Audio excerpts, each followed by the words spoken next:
Hello friends, I am Shivani and welcome to my channel Introvert Lives and this is part 36।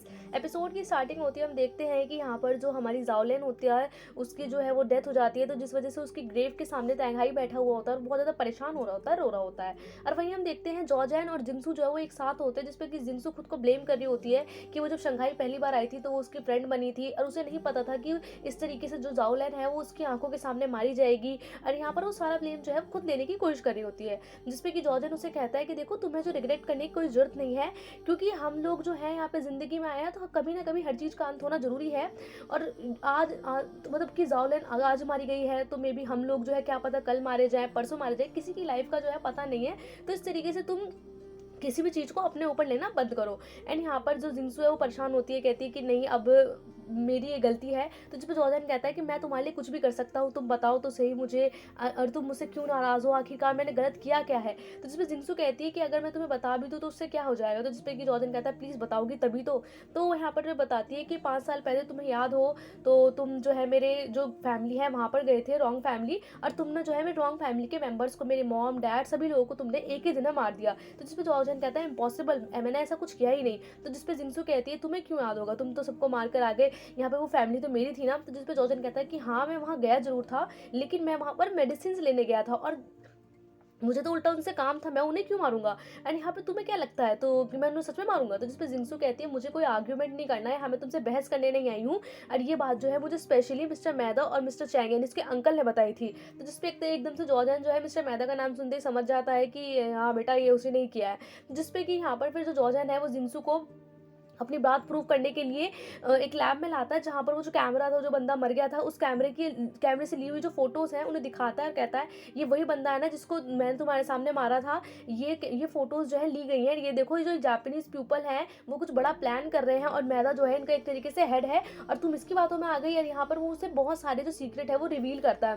तो जिसपे जिंसू भी जो है उन फोटोज़ को देखती है और उसे याद भी आता है कि जब उसने शूट किया था तो जहाँ तक है वो गोली मिस्टर मैदा को लगी थी, यानी कि वो मिस्टर मैदा ही थे। तो वो कहीं ना कहीं वो जो है चेन से चेन जोड़ने लगती है और यहाँ पर वो थोड़ा सा परेशान हो जाती है कि यार ये मैंने क्या कर दिया और ये मैंने कितना कुछ गलत कर दिया। यहाँ पर वो रिग्रेट में हो जाती है कि भाई मैंने सच में बहुत गलत किया।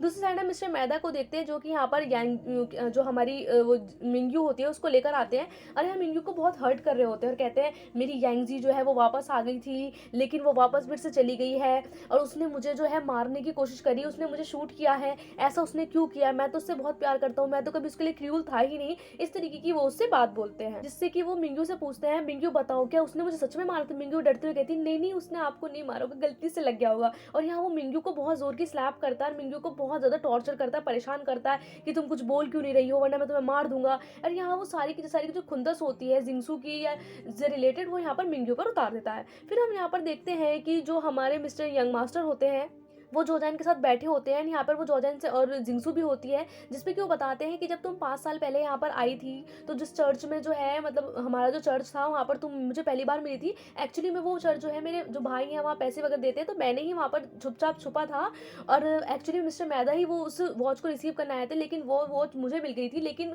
वो उनके हाथ में ही लग गई। लेकिन उसके अंदर एक बहुत इंपॉर्टेंट मैसेज था जो कि हम लोग के लिए बहुत ज़्यादा इंपॉर्टेंट हो सकता था और कहीं ना कहीं वो जापानीज पीपल के लिए कुछ ना कुछ हेल्प जरूर करेगा।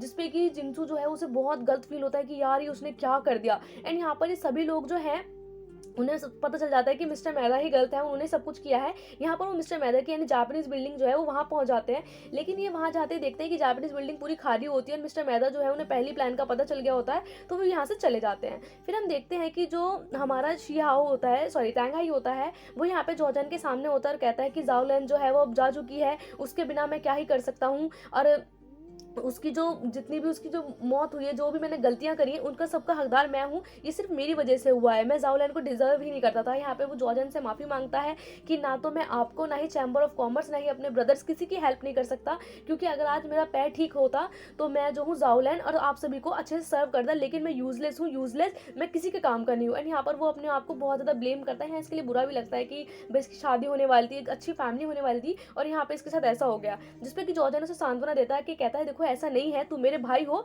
प्लीज समझो। फिर हम देखते हैं जो तेंगाई होता है वो फिर से जो है वो हमारी जाओलिन के ग्रेव पर पहुंचता है और यहाँ पर वो उसके लिए फ्लावर्स लेकर आता है और एक क्लिप भी खरीद कर लाता है, जिस क्लिप को वो देखते हुए कहता है कि जाओलिन तुम्हें याद है कि जब हम पहली बार मतलब कि एक दुकान पर गए थे और उस डिपार्टमेंट स्टोर में ये क्लिप जो है तुम्हें बहुत पसंद आई थी, लेकिन हम लोगों के पास पैसे नहीं थे, मतलब तुम्हारे पास और मेरे पास दोनों पे नहीं थे, तो हमने सोचा था कि इस क्लिप को बाद में लेंगे, और तुम जो इस क्लिप को बड़े प्यार से देख रही थी तो मैंने सोचा था कि जब हमारी शादी हो जाएगी तो मैं चुपचाप इसे तुम्हें ऐसा सरप्राइज दूंगा, लेकिन मुझे क्या मालूम था कि हमारी शादी से पहले ही तुम चली जाओगी। मैंने कितना वेट किया था कि मेरे भी वाइफ हो, बीवी बच्चे हो। एंड यहाँ पर वो बातें कर रहा होता है कि अगर तुम मेरे सामने होती ना मैं तुम्हारे लिए आग में भी जल जाता, लेकिन तुमने क्या कर दिया, तुम क्यों चली गई, मेरी गलती, मैं कितना यूजलेस हूँ, मैं जो हूँ मेरे पैर की वजह से, जो मेरे पैर है वो तुम्हें चोट लग गई है। एंड यहाँ पर वो बंदूक लेके खुद को मारने की कोशिश करता है, लेकिन तभी जो है वो शीहा हो जाता है और यहाँ पर वो तेंगाई को मारने लगता है कि तुम पागल हो गए, तुम्हारी बुद्धि सिनक गई है, तुम्हारा दिमाग बड़ा खराब है। तो कहते हैं कि मेरा पैर टूट गया है इसलिए मैं कुछ नहीं कर सकता, जाओलैन की जो मौत है वो सिर्फ मेरी वजह से हुई है। तो यहाँ पर जो शिया उसे गुस्से में कहता है कि तुम पागल हो गए, तुम्हारा वो तुम्हारी वजह से नहीं मरी है, वो सिर्फ एक मतलब किसी ना किसी को जाना होता है, एक गलती थी, मिस्टेक थी, हम सभी को दुख है, लेकिन तुम इस तरीके से अपने आप को मार कर साइड तो नहीं हो सकते। जिसपे कि वो कहता है कि मैं जॉर्जैन सर के लिए भी अब कुछ नहीं कर सकता, मैं तुम लोगों के लिए बेकार हूँ, मैंने भी अच्छी जिंदगी की चाह करी थी लेकिन मुझे मिला क्या, कुछ भी नहीं, अब मेरी जिंदगी में कोई मकसद ही नहीं बचा है। जिसपे कि शीहा उसे समझाते हुए कहता है कि तू पागल जैसी बातें क्यों कर रहा है, तू बहुत ज्यादा इंपॉर्टेंट है और तू मरने की जगह यहाँ पर तू जो हमारी जाओलैन है उसकी मौत का बदला भी तो ले सकता है, तुझे रिवेंज चाहिए, रिवेंज। एंड यहाँ पर शिहाओ को भी, जो हमारा तेंगाई है उसको भी रियलाइज होता है कि हाँ भाई मुझे रिवेंज चाहिए, मैं बदला लूंगा अपनी बीवी की, यानी जो उसकी गर्लफ्रेंड थी उसका मौत का। फिर हम देखते हैं कि जॉर्जन और जिंगसू जो है वो अपने लॉन में बैठे हुए होते हैं। एंड यहाँ पर जिंगसू कहती है कि अच्छा अब तुम्हें जो है डॉग से बिल्कुल भी डर नहीं लगता। तो जिस पर जॉर्जन कहता हाँ बिल्कुल भी नहीं लगता, जब से तुम चली गई ना मैंने तुम्हारी हर एक चीज़ याद करी थी, तुम्हें याद है तुम मुझसे आखिरी बार क्या कहा था। तो यहाँ पर वो चीज़ वो याद करते हैं जिसपे कि जिंगसू ने उससे कहा था कि तुम परेशान मत होना, मैं तुम पे हमेशा बिलीव करूंगी। तो जिसपे कि जॉर्जन ने उसे बताता है कि मैं सारी चीज़ें जो है तुम्हें बताऊंगा, लेकिन एक सही वक्त आने दो, क्या तुम मेरे सही वक्त का इंतजार करोगी, क्या तुम्हें रिग्रेट तो नहीं हो रहा तुम मेरे साथ हो। जिसपे जिंगसू से कहती है हाँ मैं तुम पे बिलीव करती हूँ और तुम सबसे मेरे पास हो। लेकिन जिंगसू जो है वो चुपचाप जो है वहां से उस रात चली गई थी। तो जॉर्जन को जो है उस चीज का आज तक दुख था कि क्या वो आज भी जिंगसू जो है वो जॉर्डन पे बिलीव करती है नहीं करती है। जिसपे जिंसू कहती है कि हाँ मैं तुम पे बिलीव करती हूँ। तो जिसपे जॉर्डन कहता है कि मैं आज जैसा पहला था मैं आज भी वैसा ही हूँ, मैं बिल्कुल नहीं बदला हूँ। जिसपे जिंसू कहती है मुझे माफ़ कर दो, मैं जो हूँ मुझसे बहुत बड़ी गलती हो गई है, मैंने हम अपनी ज़िंदगी का कितना टाइम ख़राब कर दिया एक झूठे एक मिसअंडरस्टैंडिंग के चक्कर में। जिसपे कि जॉर्डन कहता है मैं तुम्हें अपनी लीगली वाइफ बनाना चाहता हूँ, मैंने जो ये साल बिताए हैं वो तुम्हारी सिर्फ याद में बिताए हैं, मैं इस और आगे का टाइम जो है वो ख़राब नहीं करना चाहता, मैं सिर्फ अपनी जो लाइफ है तुम्हारे साथ बिताना चाहता हूँ। और कहीं ना कहीं मेरी गलती भी थी, अगर मैं तुम्हें पहले ही सारी चीज़ें जो है क्लियर कर देता तो ऐसा कुछ होता ही नहीं, मैं तुम्हें ठीक से प्रोटेक्ट ही नहीं कर पाया। जिसपे जिंसू जो है बहुत ज़्यादा सैड हो जाती है, कहती प्लीज़ जॉर्डन मुझे माफ़ कर दो, मैं जो हूँ तो मैं ट्रस्ट तो करती थी लेकिन शायद मैंने अपने हार्ट से अपने दिल से तुम पे ट्रस्ट नहीं किया, इस वजह से ये मिसअंडरस्टैंडिंग जो है वो मुझे मेरे दिमाग में घुस गई। भगवान जो है मुझे बहुत ज़्यादा पनिश करेंगे, जब मैं मरूंगी ना तुम देखना मुझे नर्क मिलेगा। इस तरीके की वो बातें करने लगती है कि मैं बहुत बुरी हूँ, मैं बहुत गंदी हूँ। जिसपे जॉर्डन कहता है कि तुम पागल हो, ऐसा कुछ भी नहीं है, तुम मेरी पूरी जिंदगी हो। एंड यहाँ पर उसके आंसू पोंछता है, उसके पास आता है और कहता है मैं तो सिर्फ तुम्हारा और तुम्हारी किस का वेट कर रहा था। एंड यहाँ पर उसको बड़ी ब्यूटीफुल से किस करता है। एंड फिर हम जो देखते हैं सीन चेंज हो जाता है, हम देखते हैं कि जो हमारा यंग मास्टर बहुत ज़्यादा परेशान होता है क्योंकि उसकी जो है वो लाइफ अभी थोड़ी सही सी चल रही थी, मतलब जिंसू उसकी लाइफ में वापस आई थी और फिर से चली गई। फिर हम देखते हैं वो लीडर के पास जाता है, लीडर से अपना जो सारा सामान वगैरह होता है उनको वापस कर देता है, बंदूक वगैरह, कहता है कि मैं जो हूँ अभी इस ग्रुप को छोड़ना चाहता हूँ क्योंकि मैं जो है सिर्फ जिंसू की वजह से था, और जब जिंसू ही नहीं तो मैं यहाँ क्या कर सकता हूँ। तो जिसपे कि जो लीडर है वो उसकी बात को समझते हैं, तो वो कहते हैं अब तुम कहाँ जाओगे। तो जिसपे कि हम देखते हैं वो और कहीं नहीं अपने घर यानी अपने भाई के घर वापस आ जाते हैं, यानी मिस्टर जैंग के घर। और यहाँ वो मिस्टर जैंग की चेयर पर बैठे होते हैं। मिस्टर जैंग जो है देखते ही पहचान लेते हैं कि और कोई नहीं यंग मास्टर है। वो कहते हैं यंग तुम आ गए वापस। तो वो जो बड़ी खुशी से खड़ा होता है और कहता है और क्या नाम है, अपने घर वापस नहीं आऊंगा, मेरा भाई मेरा वेलकम नहीं करेगा। एंड यहाँ पर वो कहता है कि तुम्हारा हमने वेलकम कब नहीं किया। तो जिसपे कि यंग मास्टर थोड़े फिर चुप हो जाते हैं कि हाँ भाई वो उन्होंने बहुत गलती की थी, वो अपने भाई को ऐसे नहीं छोड़ के जाना चाहिए था। तो कहते हैं मुझे माफ़ कर दो, मैंने बहुत गलत किया। जिसमें कि उसका भाई कहता है देखो तुम लेट आए लेकिन कोई बात नहीं, अपने घर वापस तो आए, और इस फैमिली में तुम्हारी इंपॉर्टेंस बहुत ज़्यादा है। एंड यहाँ पर वो उसको गले लगा लेते हैं, दोनों भाई जो है एक दूसरे का दोनों का मिलाप हो जाता है, बहुत ज़्यादा खुश होते हैं। मिस्टर जैंग भी बहुत खुश होते हैं कि फाइनली उनका भाई घर आ गया।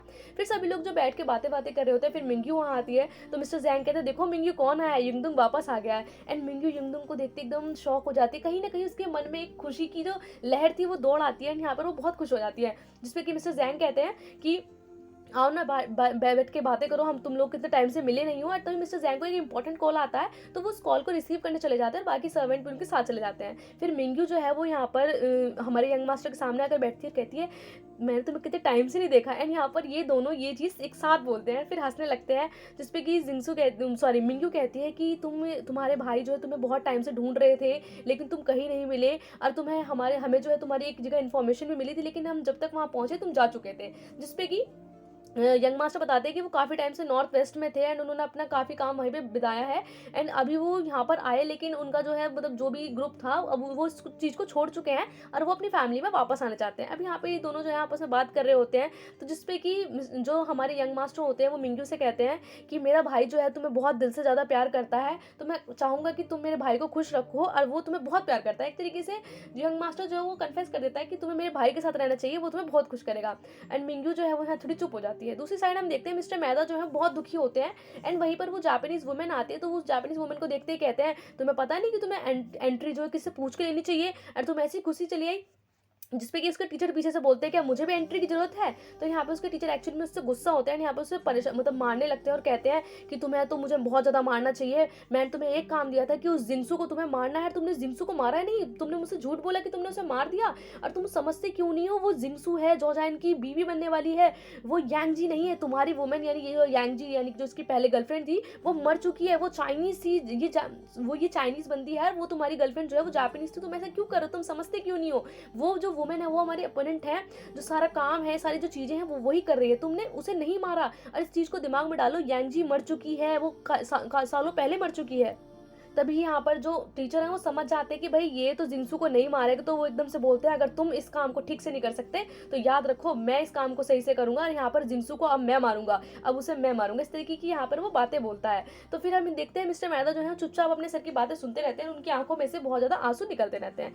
नेक्स्ट डे हम देखते हैं कि जो शंघाई शहर है वहाँ पर जो चावल के प्राइसेस होते हैं, खाने के जो बेसिकली चावल होता है उसके प्राइस बहुत ज्यादा ऊपर पहुंच जाते हैं। सभी लोग कह रहे होते हैं कि इतने महंगे आप क्यों बेच रहे हो, तो सभी जो दुकानदार होते हैं बोलते हैं कि आज तो फिर भी सस्ता है, देखना कल कितना ज्यादा महंगा हो जाएगा, खरीदने तो खरीदो वरना जाओ। फिर हम देखते हैं कि जॉर्डन के पास शिहाओ आता है और कहता है कि सर जो राइस की शॉर्टेज चल रही थी पूरे मार्केट में, तो हमें लगता है कि उसके जो प्राइस है बहुत ज़्यादा आसमान छू रहे हैं, तो इसीलिए हमें जो है राइस जो है और मंगवा लेने चाहिए। तो जिसपे कि जॉर्डन कहता है कि पहले से ही काफ़ी हमारे स्टॉक में राइसेज है और मैंने और भी मंगवा लिए हैं, तो तुम परेशान मत हो, और तुम आखिरकार पता लगाओ कि ये जो फाइनेंशियल इतनी मतलब ब्रेकेज आ रही है, ऐसा क्यों हो रहा है कि जो चावल वगैरह खाने पीने की चीज़ों में प्राइस इतने बढ़ रहे हैं, आखिर पता लगाओ कि आखिर प्रॉब्लम क्या है। तो जिसपे शिहाओ बोलता है ठीक है। फिर वहीं तेंगाई आता है, तेंगाई बताता है कि सर मतलब कि घर के बाहर जो है कुछ जो बेगर्स यानी कुछ जो भिखारी है, जो गरीब लोग हैं वो घर के बाहर खड़े हुए हैं, भूख के मारे वो तड़प रहे हैं, तो जो मिस जिंगसू है वो ना चावल बांट रही हैं। तो फिर हम बाहर देखते हैं जो जिंगसू है उसके सामने एक औरत जो है बोल रही होती है कि मैंने कुछ नहीं खाया, मेरे बेटे ने कुछ नहीं खाया, प्लीज हमें थोड़े चावल दे दीजिए।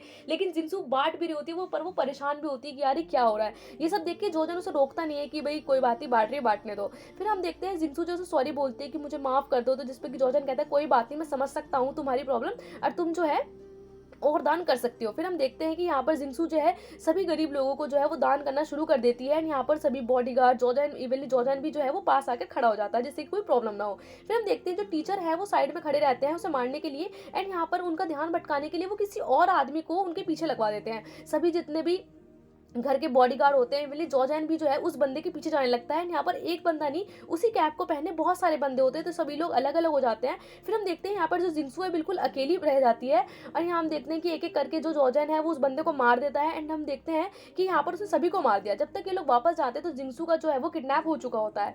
फिर हम देखते हैं यहाँ पर जिंसू जो है मिस्टर मैदा के सामने होती है, मिस्टर मैदा जो है उसके हाथ को किस कर रहे होते हैं, कहते हैं योको मैंने तुम्हें बहुत ज़्यादा मिस किया। तो जिसपे कि जिंसू कहती है मैं योको नहीं हूँ, मैं रॉन्ग जिंसू हूँ, रॉन्ग जिंसू।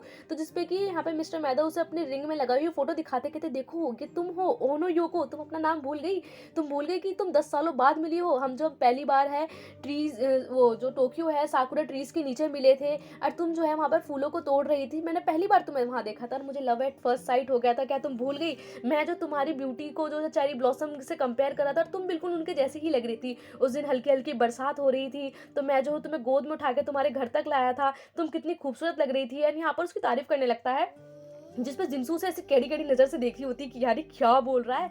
तो कहती है देखो तुम परेशान मत हो, फिर वो कहता है कि तुम उसको भी भूल गई कि जब मैंने तुम्हें सबसे पहले किस किया था, वो किस कितनी इंपॉर्टेंट थी हमारे लिए, कितनी स्वीट थी। एंड यहाँ पे मेरी लाइफ का वो सबसे ज़्यादा अनफॉरगेटेबल मोमेंट है, मैं उसे कभी नहीं भूल सकता, वो मेरी ज़िंदगी थी और वो मेरी सबसे ब्यूटीफुल मेमोरी है। एंड यहाँ पर उसको किस करते हुए याद करता है कि कैसे वो अपनी गर्लफ्रेंड को कितना ज़्यादा प्यार करता था। लेकिन वो कहता है लेकिन तुम्हारे फादर जो कि जनरल थे, उन्होंने हमें अलग कर दिया। तो यहाँ पर बताता है कि जब वो दोनों हैं आपस में मिलते हैं तो उसके जो फादर है वो यहाँ पर आ जाते हैं। यहाँ पर जो मिस्टर मेहता होते हैं उसको वार्निंग देते हैं कि अगली बार मेरी लड़की के साथ दिखे तो तुम्हें मैं जिंदा नहीं छोड़ूंगा। फिर हम देखते हैं यहाँ पर मिस्टर मेहता जिंगसू से कहते हैं कि तुम भूल गई कि किस इतने बेरहमी से हम लोगों ने हमें अलग कर दिया था। जब हमने भागने की कोशिश करी तो जो यहाँ पे उसकी गर्लफ्रेंड होती है मिस्टर मेहता की, वो यहाँ पर मिस्टर मैदा को बचाने के लिए जो गोली होती है उसे खुद खा लेती है, यानी कि खुद अपने ऊपर ले लेती है। एंड यहाँ पर मिस्टर मैदा जब उसे लेकर जा रहे होते हैं तो उस गोली की वजह से जो उसे चोट लगी होती है उसे बहुत ज़्यादा दर्द हो रहा होता है। तो जिसपे कि वो उसकी गर्लफ्रेंड उसे कहती है कि मैं इस दर्द को और नहीं सह सकती,